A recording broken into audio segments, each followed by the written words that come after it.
Vibrant linear habitats such as hedgerows and field margins play a vital role in providing corridors for wildlife through the landscape. They provide a food source for pollinators in the spring and berries for birds and mammals in the autumn. Hedgerows provide much needed shelter for grazing livestock, and they do an important job of removing carbon dioxide from the atmosphere.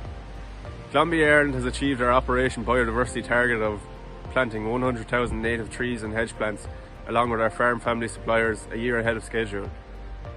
And this work will continue into 2022 to further enhance and enrich biodiversity, building on the great work being done by our farm family suppliers as custodians of the landscape.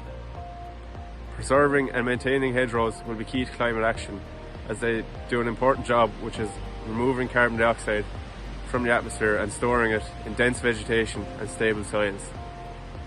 Hedgerows that are allowed to grow thicker, wider and taller store more carbon.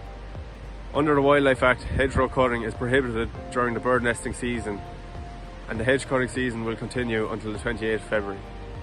Derogation farmers need to be aware of their biodiversity commitments and their chosen action from the All-Island Pollinator Plan, discussing these actions with contractors prior to commencing hedge cutting works.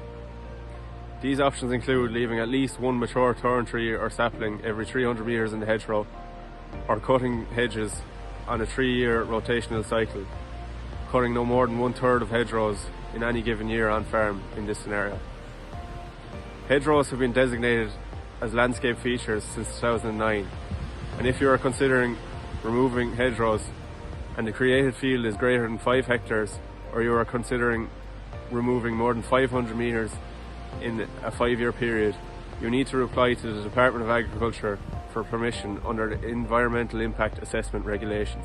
To summarise, low-cost small actions such as changes in hedgerow management practices can improve carbon sequestration, pollinator biodiversity and biodiversity in general.